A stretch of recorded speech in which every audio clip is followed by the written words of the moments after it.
इस समय पूरा भारत आजादी का अमृत महोत्सव मना रहा है। देश को आजाद हुए लगभग 75 वर्ष पूरे हो गए हैं। 15 अगस्त 1947 को भारत अंग्रेजी हुकूमत से आजाद हुआ था। इस आजादी के लिए भारत को 200 सालों का लंबा इंतजार करना पड़ा था।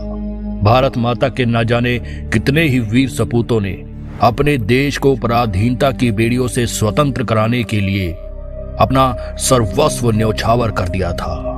14 अगस्त 1947 की रात भारत की आजादी का पैगाम लेकर आई थी।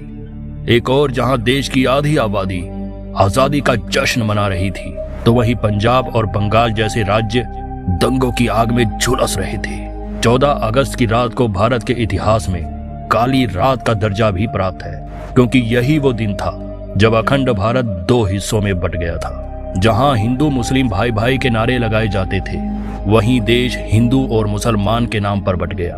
14 अगस्त की रात को और क्या क्या हुआ था, कैसे भारत का विभाजन हुआ था, क्यों महात्मा गांधी आजादी के जश्न में शामिल नहीं हुए थे, और एक ही दिन आजाद होने के बावजूद भी पाकिस्तान 14 अगस्त को ही क्यों अपना स्वतंत्रता दिवस मनाता है, इन सब सवालों के जवाब हम आपको आज की इस वीडियो में देंगे और बताएंगे कि आखिर 14 अगस्त की रात को ऐसा क्या हुआ था जिसने भारत का इतिहास हमेशा के लिए बदल दिया था। महात्मा गांधी के जन आंदोलन और सुभाष चंद्र बोस की आजाद हिंद फौज ने अंग्रेजी हुकूमत की नींव हिलाकर रख दी थी। अंग्रेज समझ गए थे कि अब ज्यादा समय तक भारत को गुलाम बनाकर नहीं रखा जा सकता। फरवरी 1947 को ब्रिटेन द्वारा लॉर्ड माउंटबेटन को भारत का अंतिम वायसराय नियुक्त किया गया। उन्हें ये जिम्मेदारी दी गई कि भारत जाकर उनको व्यवस्थित तरीके से देश को आजाद करना है। अंग्रेजों की हमेशा से ही ये नीति रही थी कि वे जिस भी देश को आजाद करते, वहां के लोगों में फूट डालकर उसका विभाजन कर देते थे, और ऐसा ही अंग्रेजों ने भारत में भी किया। भारत में लंबे समय तक हिंदू, मुसलमान, सिख, ईसाई सभी धर्मों के लोग आपसी भाईचारे और प्रेम के साथ रहते थे। लेकिन बंगाल में सन 1905 में अंग्रेजों ने डिवाइड एंड रूल का गंदा खेल शुरू किया, जो बाद में भारत पाकिस्तान के विभाजन पर आकर खत्म हुआ। लॉर्ड माउंटबेटन ने भारत की आजादी के लिए 3 जून 1948 का दिन तय किया था, लेकिन भारत की आजादी के साथ ही देश में बंटवारे की मांग भी उठने लगी। जगह जगह बंटवारे को लेकर दंगे होने लगे। मोहम्मद अली जिन्ना देश के पहले प्रधानमंत्री बनना चाहते थे, लेकिन महात्मा गांधी ने पंडित जवाहरलाल नेहरू को वचन दिया था कि वे उन्हें ही भारत का पहला प्रधानमंत्री बनाएंगे। जिसके बाद जिन्ना ने भारत के एक बहुत बड़े हिस्से को पाकिस्तान नाम से अलग देश बनाने की मांग उठा दी। देश में हिंदू मुसलमानों को लेकर दंगे होने लगे। सबसे ज्यादा असर पाकिस्तान और बंगाल में देखने को मिल रहा था।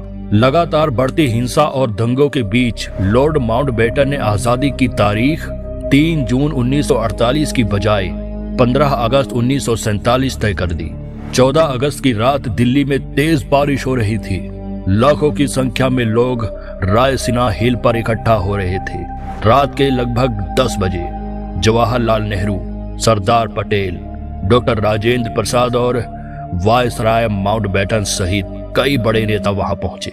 वहां मौजूद हर किसी की आंखों में आजादी की चमक नजर आ रही थी। लोग जमकर जश्न मना रहे थे कि इतने लंबे संघर्ष के बाद आखिरकार उन्हें आजादी मिल रही है।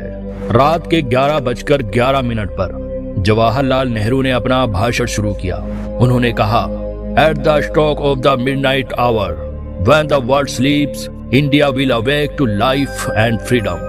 नेहरू जी की स्पीच के बाद रात के ठीक 12 बजे शंखनाद के साथ भारत आजाद हुआ।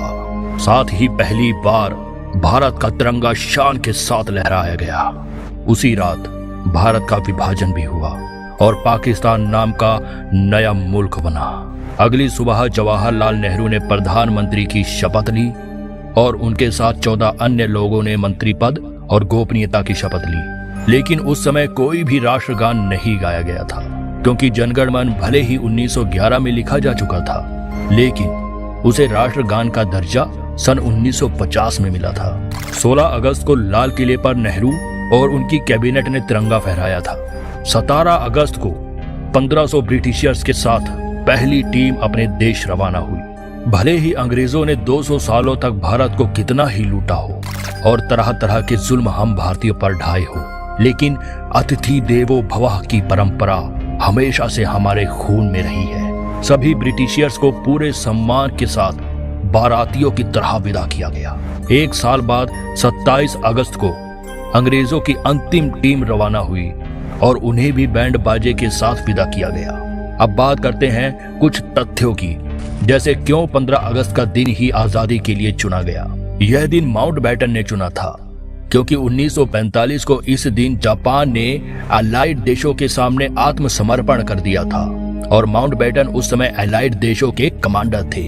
वहीं भारतीय ज्योतिषाचार्यों ने कहा कि भारत के लिए 15 अगस्त का दिन अच्छा नहीं है, लेकिन माउंटबेटन भी वह दिन बदलने के लिए तैयार नहीं थे। अंत में 14 अगस्त की रात 12 बजे का समय आजादी के लिए तय किया गया, पर इस आजादी के जश्न में महात्मा गांधी शामिल नहीं हुए थे। नेहरू जी और सरदार पटेल ने गांधी जी को पत्र लिखकर कहा था कि जिस आजादी के लिए आप इतने सालों से संघर्ष कर रहे हैं वह हमें मिल रही है और आप ही हमारा मार्गदर्शन करने के लिए यहाँ नहीं है। असल में उस समय महात्मा गांधी जी बंगाल में अनशन कर रहे थे। वे हिंदू और मुसलमानों के बीच हो रहे दंगों से काफी व्यथित थे। महात्मा गांधी ने कहा कि इतनी हिंसा के बाद जो आजादी मिल रही है, इस आजादी की कल्पना मैंने नहीं की थी। ये तो सत्ता के लालची लोगों द्वारा ली गई आजादी है, और जहां हमारे देश के दो भाई आपस में लड़ रहे हो और देश बढ़ रहा हो, वहां मैं किसी भी प्रकार का जश्न कैसे मना सकता हूं। अब सवाल आता है कि भारत और पाकिस्तान एक ही दिन आजाद हुए थे, तो पाकिस्तान एक दिन पहले अपना स्वतंत्रता दिवस क्यों मनाता है? असल में इसके पीछे कोई भी सटीक लॉजिक नहीं है। भारत और पाकिस्तान बंटवारे का ऐलान 14 अगस्त की रात 12 बजे हुआ था और दोनों देशों के बीच रेड क्लिफ लाइन 17 अगस्त तक खींची गई थी। पाकिस्तान ने 1948 को भी 15 अगस्त को ही अपनी आजादी की पहली सालगिरह मनाई थी। मोहम्मद अली जिन्ना ने अपने भाषण में भी 15 अगस्त को ही आजादी की बात कही थी, लेकिन कुछ लोगों ने पाकिस्तान के आला अधिकारियों के सामने 14 अगस्त को आजादी का जश्न मनाने का प्रस्ताव पेश किया था। यह प्रस्ताव कौन लाया, इस बारे में कोई नहीं जानता और इस तरह से पाकिस्तान की घड़ी को 24 घंटे पीछे कर दिया गया। वहीं इसकी एक वजह यह भी बताई जाती है कि माउंटबेटन ने 14 अगस्त को ही पाकिस्तान के कराची में लोगों को आजादी की बधाई दे दी थी और भारत में ये समारोह 15 अगस्त की सुबह आयोजित हुआ था। लेकिन सच क्या है, इस बारे में कोई भी ठोस दस्तावेज मौजूद नहीं है। तो दोस्तों, ये थी 14 अगस्त 1947 की उस काली रात की कहानी जिसने भारत और पाकिस्तान का बंटवारा कर दिया था। यह इतिहास का सबसे बड़ा बंटवारा माना जाता है, जिसमें लगभग 1.5 करोड़ लोग विस्थापित हुए थे और लाखों लोगों की दंगों में जान चली गई थी। इस दिन जान गंवाने वालों की याद में 14 अगस्त को विभाजन विभीषिका स्मृति दिवस मनाने का ऐलान भी भारत सरकार द्वारा किया गया है। दोस्तों, उम्मीद करते हैं आपको वीडियो में दिखाई गई जानकारी पसंद आई होगी। वीडियो को लाइक करें और शेयर करना ना भूलें, जिससे हमें आपके लिए नई नई वीडियो बनाने की प्रेरणा मिलती रहती है। आज के लिए इतना ही। आपसे फिर मिलेंगे एक नई वीडियो और ढेर सारी रोचक जानकारी के साथ।